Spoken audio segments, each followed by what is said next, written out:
Greenbrier van. I've known this thing for a while though. It's been sitting. It's got the right wheels. Pretty cool. I'm guessing 1960 or 1961.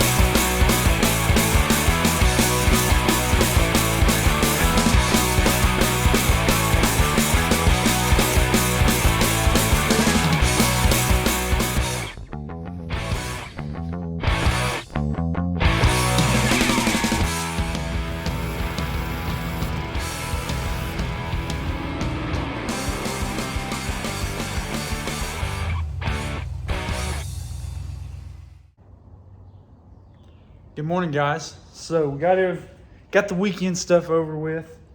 Just got back from the little trip from Louisiana and everything, and it's time to get back to business. I'm getting some projects stacking up on me, and I've got to get after it. So the valve covers for the 68 came in. I'll show you guys what I'm trying to accomplish today. So I've learned that they removed the stock starter that was on it when I put it together the first time, and they put one of those mini starters on it. Well, I believe it's done some damage to the flywheel. Something's happened. I don't really know what's going on, but the thing I think needs a new flywheel and a new starter on it, but he doesn't want to spend the money to do that right now. So you can see, and most everybody thinks, oh, when it's loud, it needs to be shimmed away from the starter. Well, I haven't had too many starters that need to be shimmed away. The ones I've had the problem with is the teeth don't go far enough into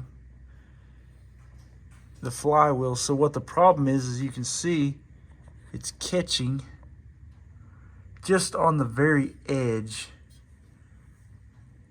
I don't know if you can see it well enough with this light being so bright. Let's see, take it down a little bit. But yeah, you can see the contact patch on the flywheel is hardly at all, which is very odd. So that tells me, and you can see, I don't know if you can see right there, it hasn't been touching so much here, but it's really ground the inside of this flywheel. So it's almost like it's beveled on an edge.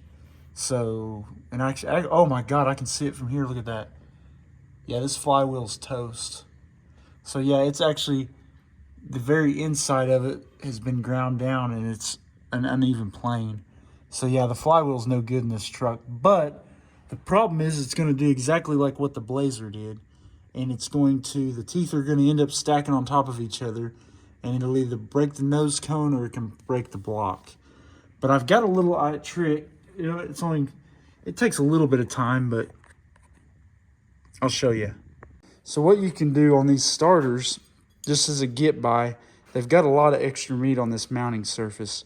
So what I like to do to try to get these teeth on the starter to mesh in the flywheel better is you can take a flat file and you can just file this down, take a little bit of meat off, and you can see, and I haven't made but a few licks on it, and it's already taken a little bit of meat off. So I'm going to file this edge down, and what it's going to do is bring the starter closer. It's going to bring it closer to the engine block, and therefore it will help mesh those teeth together like, man, I can't hold my phone and show you, but it'll help mesh the teeth together kind of like, you know, like a ring and pinion would do. But yeah, so I'm going to file that down. I'll put a little bit of time in that but now that I've seen that bevel, I actually didn't see that before. That flywheel's pretty jacked. So, and you know what that means. Transmission's got to come out, all that kind of stuff. So I'm going to try this, see if I can get it to quieten down a little bit, make it a little bit safer. All right, so I took the flat file, worked a little bit off of it. Sometimes you'll file down enough where you'll start rubbing on that case. Hopefully I don't have to take that much off of it, but may have. But that's about all I'm going to file off of it, and we'll see if we can get it closer to the flywheel and try to kind of save this thing. All right, so I got the starter back on. We're going to see how this thing sounds. Now, before it was very loud. It's like, rah, rah, rah, rah, just super, super loud. So let's hit it and see what it does. 2 pumps. It's got a squeaking belt, but listen to the starter.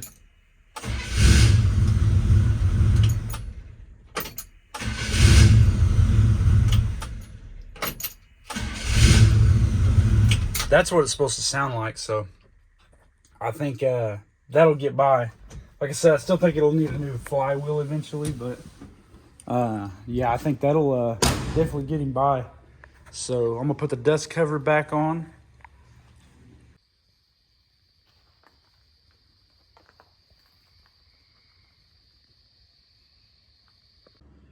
So moving on, our next issue is these low car shifters. They're mounted solidly to the transmission. When this thing's mounted correctly, you're not gonna move that. So what you have is you have screws in the side here. I don't know if I can get a light situated. Probably should have done that before I started the video. But you have 2 screws here that go in the bottom. And then you have another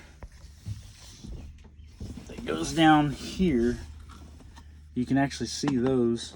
I don't know if you can see down in there because of the carpet. But yeah, you have one there and then you have one right there. And it is missing 2. So that's got this thing rocking and moving. And then also, you can see this bracket is supposed to go up on that right there. And then when it bolts to that, it'll have this thing just as solid as a rock, man. But the issue is trying to find the right screws. And I know when I put this together, I put it together with the cross member down. And it's just kind of a common, oh, is that thing messed up now? Yeah, oh crap. Yeah, so this whole thing just came off of that. There's supposed to be a set screw in that, and I think that slides up on that. Oh crap. This thing's pretty jacked up. No bueno on that. I'm gonna have to do some thinking. Check it out. You guys may think I'm crazy, but this is a Volvo 240. And these are really, really good cars. And you don't see them as much. You used to see them in like the suburbia kind of neighborhoods and stuff, but they are very, very, very good cars. I'd love to have one. Man, that's cool. That is such a good driver.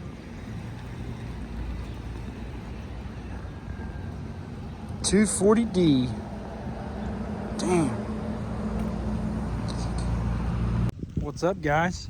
So the FedEx truck just left, and I was like, man, I didn't order nothing. And I got looking at the pack. I didn't, this must be free, I guess. I didn't, like, he didn't ask me for any information on how to pay for it or anything. He said, man, I'll just get it taken care of. Now, mind you, I bought this shifter for this truck like 12, 13. We're looking at probably 2011 when we purchased that. So, man, so far, low car, in my opinion, is a good place to do business because even though the stuff, like I said, got loose, that's more of like owner error, you know. You got to go over these things and tighten them up as you put miles on them. But like for them to just, okay, they'll send me some more hardware after like over a decade of owning this. They stand behind their products. So I definitely will recommend buying from Low Car and getting their equipment and everything. So, all right. It's another beautiful morning. We had another big rain last night. The ground is just saturated and the water washed in my garage door and of course went to right where I've got to work. So my carpet that I had to work underneath is totally soaked and it got everything wet. So, but anyways, moving on. So I'm trying everything I can do to get these screws back in the shifter, but it's just not going to work. And I do remember that when I put the shifter together and put it on this transmission, I had to pull the cross member and lower the engine down so I could get to it. Because right now, to make it clean and nice, you really, if the bolt's already in there, you can tighten them up over time. But I'm gonna have to drop the cross member on this. So, just little stuff can add up pretty quick. But yeah, I'm gonna have to take that transmission cross member down from the frame and lower the transmission, and that way I can get in there and readjust, because I think it's kind of out of adjustment too. So, all right, so luckily I took the transmission loose, jacked it up, and I believe I'm gonna be able to get these screws in there. Let's see. Okay, we got the shifter all bolted back up. This thing is solid as it gets. Before, this thing was moving about 4 inches back and forth, but it's all back on there just like a glove, man. It's perfect. So what's next? Well, all right, so what we're working on here is this truck is missing something, and I want you guys to take a good look and see what it is. So what we're missing, and it had this prior, is when it had the short factory style valve covers, it had the PCV valve still in there. Well, the problem is these valve covers are made for like a racing style, like high, you know, for like a high RPM dirt. This is what they use for the dirt track stuff. So it needs to, for a street car, it needs to have a PCV, a working PCV system. Well, it's a positive crankcase ventilation system. And it's got to have that. For one, it helps, gets the pressure out of the crankcase and helps with like the ring seal, helps with the thing leaking oil and stuff like that, because what happens when the engine's running, and if it doesn't have that, it's going to build up an excess of pressure in the crankcase, and it's going to push oil, and I believe it'll probably foam up the oil as well. So with the PCV system working, as the engine idles, it'll have a vacuum on it, and then as the engine revs up, it'll use the what's going on in the intake manifold to pull that pressure out of the pan and recycle those gases that are in there and pull a draw on that crankcase, so it will help get that pressure out of the pan. So what we're going to do is we're going to remove these covers, and the owner has gotten these valve covers, which I will be able to put one breather on and put the functional PCV valve in it. So that will definitely help out with this issue, because he said it's got some oil leaks. Well, it is leaking from about everywhere, and that's the reason because of that, and I believe that will solve that problem.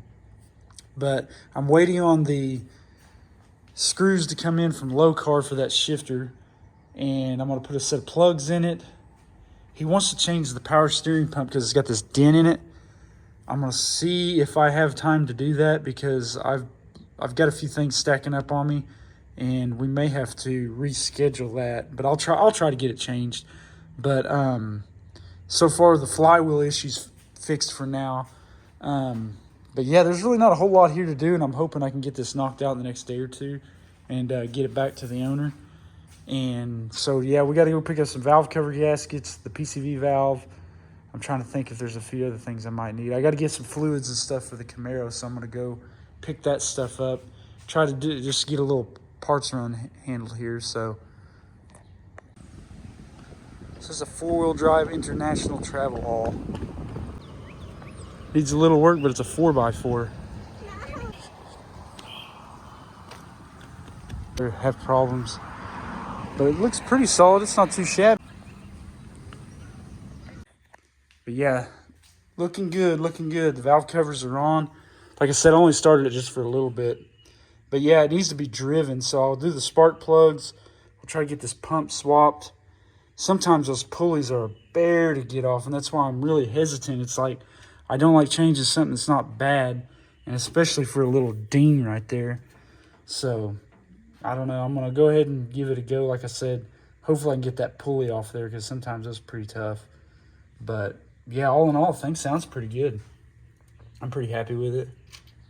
So, we'll try to get that stuff changed, and then tomorrow we'll take it for a spin and do a little bit of tune on the carburetor, and I'll check the timing on it, and then it's as good as it's probably going to get.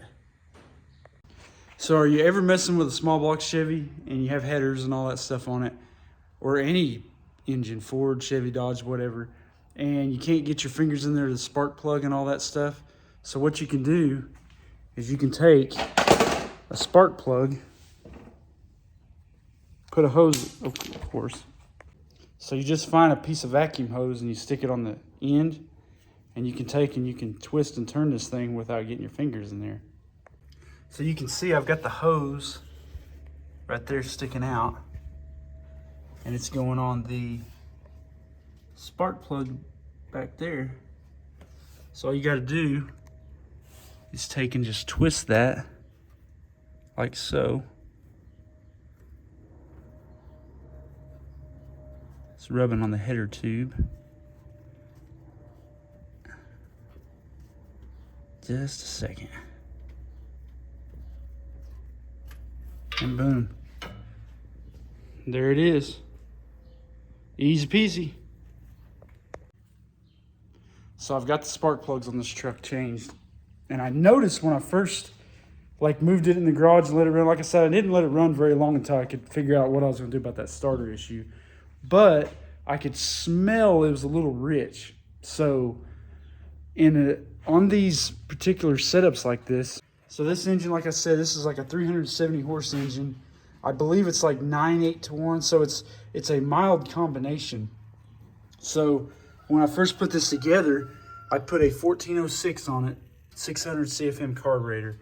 Well, out of the box, and I've owned about 8 of these carburetors, aside, especially on something in this 400-ish range, you know, I haven't had to really do any tuning. I haven't done so much as even tune these needle jets and stuff in it. Like, aside from maybe turning the screws a little bit, these things are pretty darn good out of the box. So, you know, right off the bat, I was like, well, there's got to be something else going on. Well, here's the spark plugs that were in it that I changed. Well, another thing too, this thing was idling in gear at like 500 RPMs. And I know a lot of people, they like that, I don't know if you can see it or not, they really like it to idle low so you can hear the camshaft and stuff. Well, all these plugs are pretty consistent and they're sooted up pretty bad. So I blame that on a really low idle condition. And I do believe this motor could use somewhat of a stall converter in it, but it's not, I think it's just at that breaking point. It's good. I think it'll work great. It'd work even better if it had a standard transmission in it. But I noticed, I was like, well, as rich as that thing's running, that carburetor is the perfect size for this engine. I decided to go ahead and spray this thing with some carburetor cleaner while it was running. And I found a massive, not super big, but look at this.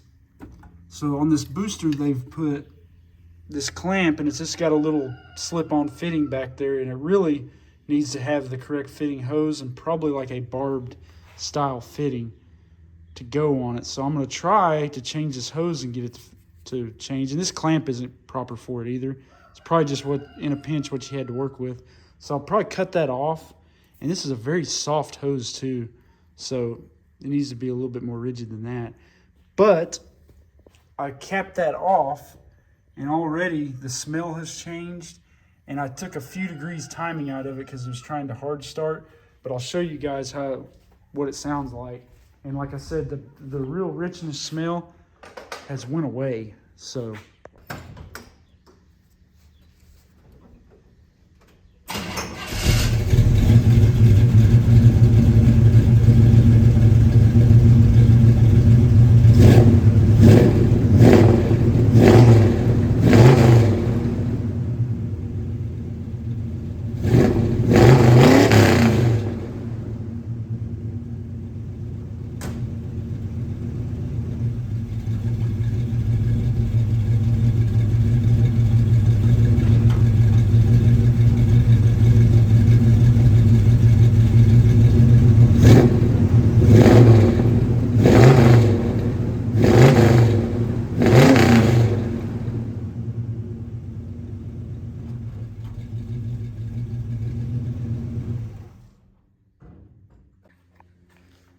So yeah, this thing's idling, you know, 800 RPMs-ish, and it's idling about 650, 700 in gear. Again, I think the converter is just a little bit tight, so that's why, you know, with it idling at 500 RPMs in gear is not optimal for this. But I'm going to try to go ahead and get that booster vacuum line fixed and make sure that's not leaking. And then aside from maybe, you know, doing a few more adjustments, I feel pretty confident with the timing, the carburetor adjustments and everything. It just needs to go for a drive and be driven a little bit. I think that's like with all the cars, you just got to drive them. So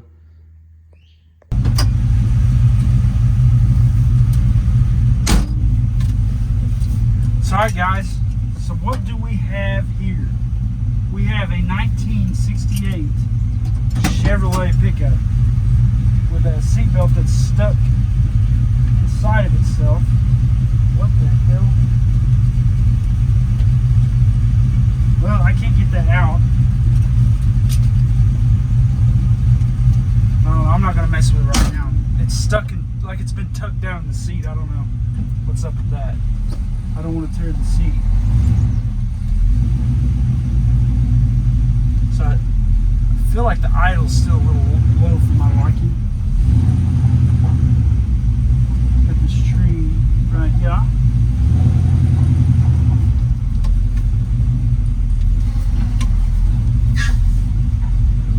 Cranking a little slow. But anyways, we got a 1968 Chevrolet pickup. We have a blueprint engines, 370 horsepower, 383-inch motor. It's got World Product cylinder heads on. It's about 9.5 or so to 1 compression. Can't quite remember exactly what the compression ratio is. It's got 700 R4 transmission. It works. It's one of the best ones I've encountered. But 342 rear end with like eating piles of track. It's got the CPP disc brake kit on it, power disc brakes and all that good stuff. It is a good cruiser.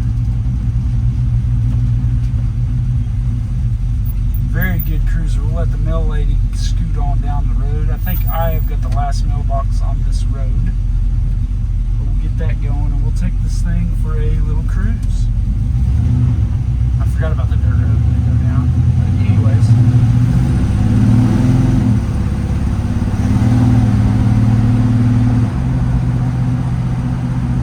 Not bad. Feels like it drives pretty well. I know it drives good. And the engine's up to full operating temperature. I do like this body style truck, man. It just fits like a good shirt, good pair of jeans, man. I like how I mean, obviously they're the most popular Chevrolet they made.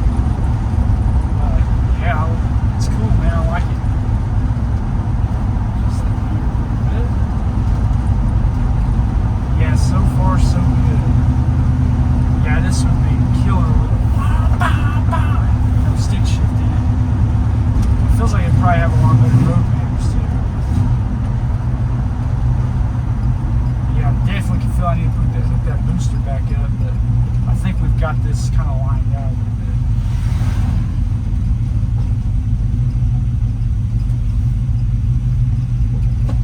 Okay. Doesn't feel too bad so far. I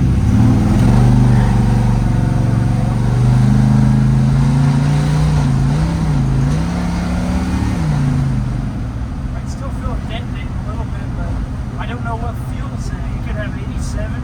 This motor's supposed to have around 91 at least. So I mean, it's kind of hard to really get fine-tuned without knowing what kind of fuel it's got.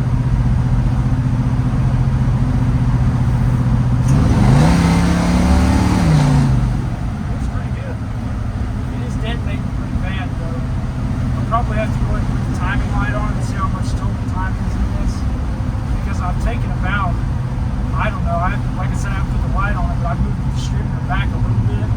And I think that's probably, I think it's the gasoline that's in this. But I'm going to check to see how much total we have. But overall, yeah, it's definitely bad.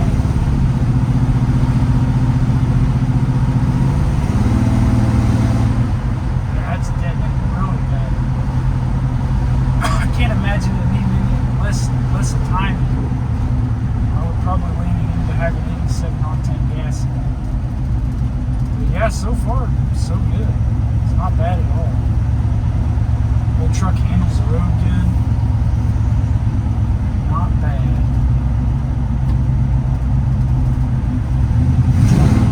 Yeah, you can definitely hear it a little bit.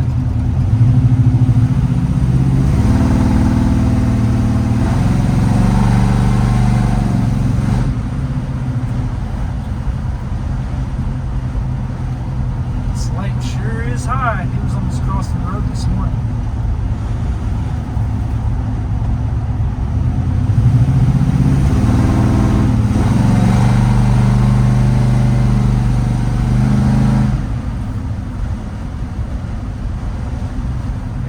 This way you can turn around. But yeah, pretty nice little truck, man. Yeah, I think when we get it dialed in, they'll be able to put some good miles on it. Because that's, after all, what we drive these cars for.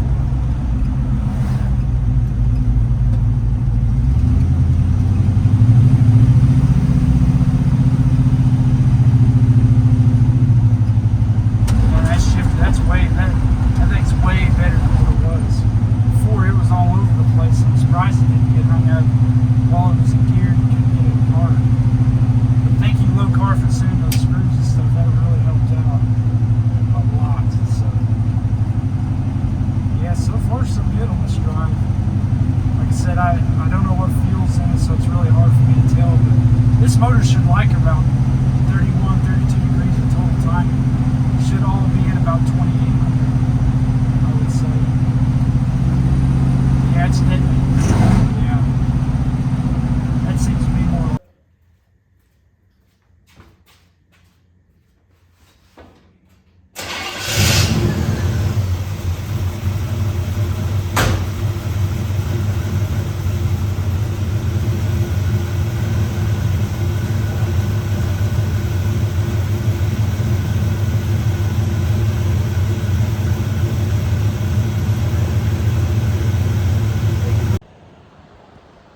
Good morning, guys.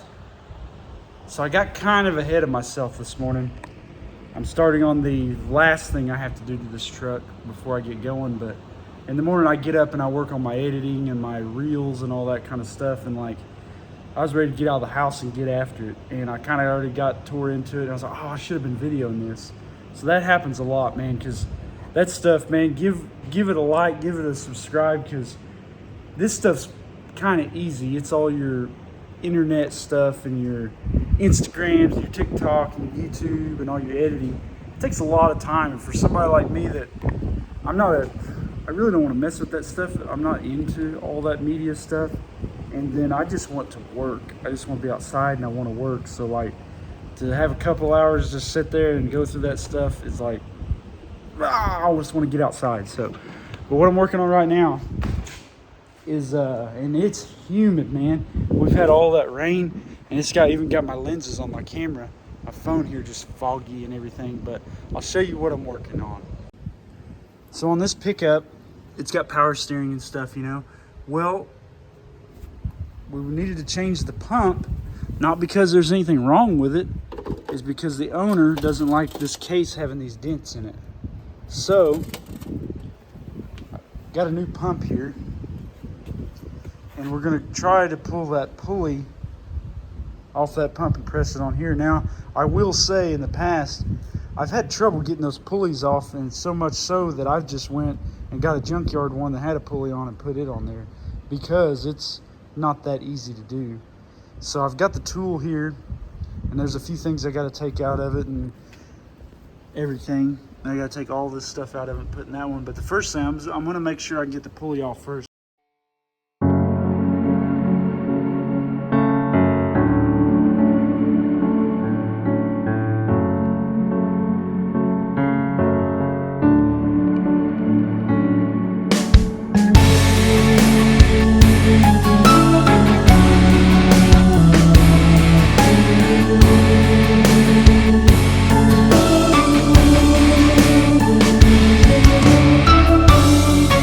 Alright guys, so here's our first issue.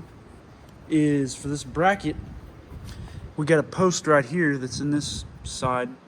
Well, for this bracket, we're without a post here in the case, so this pump is not going to work for this one. So we're gonna have to order some pumps and try to find out what's up with that. So yeah, parts still run. All right, guys, we're back. Whoa, look at that big old worm. But anyways, we're back. There's the pump that's not going to work. I bought this for a valve stem. We don't need that right now. There's the old pump, but we've got the new one, and it's ready to rock and roll. So we're going to pull it out, and we're going to get everything transferred over on this one, and we'll be in business. So let's do it.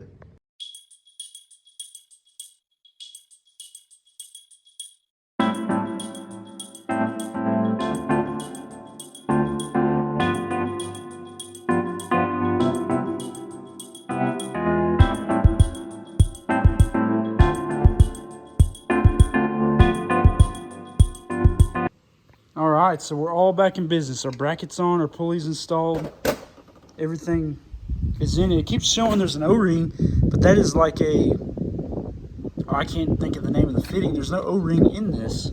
part. So I'm kind of wondering about that. But anyways, it looks like it'll go together. Let's put it on the truck and let's get this thing finished up.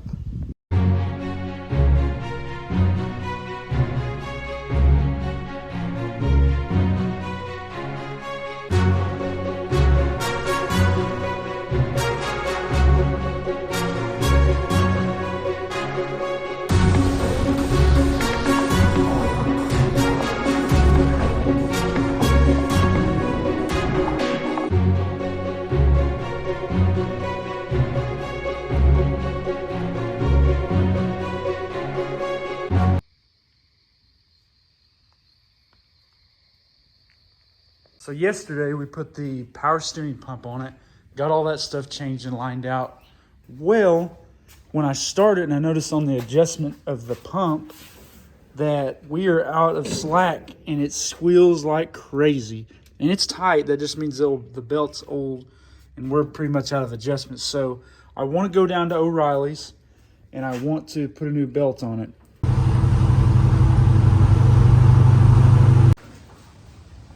Why, hello guys. So if you're watching, the blue truck is gone.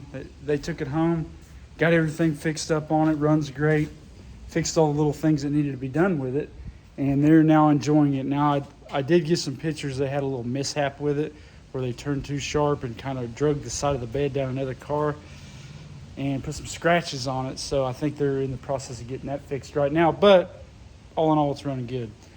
The Yukon's back together, but I got another issue with it. The dampers that are in the dash for the driver's side and passenger side, like the hot and cold, they're not functioning properly. They're like only going about 3/4 of the way shut, not shutting all the way. Brandon from Okie Hot Rod Garage brought this scan tool over and we done some testing on it, and they need to be changed. So I just got those in today, and actually I'm going to instill in him because I've got a lot of stuff to do and those dashes are not my favorite thing. So I am actually going to drop that off with him this week is the plan, and he's going to tear into it and try to fix that for me and everything, because I'm only one person. I can't do everything, you know. So but one thing I do, I've got about another week before I got to get over and take care of some other business, but I got the radiator in the Camaro. I got the gas tank out over there, and my goal this week is to go ahead and button it back up. I did get the heater box glued on the firewall and everything, so I got to get the heater motor where it goes in and bolts up and stuff, and then I can start putting all that back together. So my goal is at the end of this week is to have this thing starting where it idles, and then I can pull it on the trailer and go to the muffler shop. That way I can hear what I'm doing. So that's the goal for this week, is get that to Brandon, get that fixed, and get that back to my wife, and then get the Camaro where it's going to the muffler shop the following week. And then I got to get on some other projects and stuff. So yeah, if you guys like everything, hit that subscribe button. Got a lot more stuff to do. So yeah, I appreciate you guys. Thank you.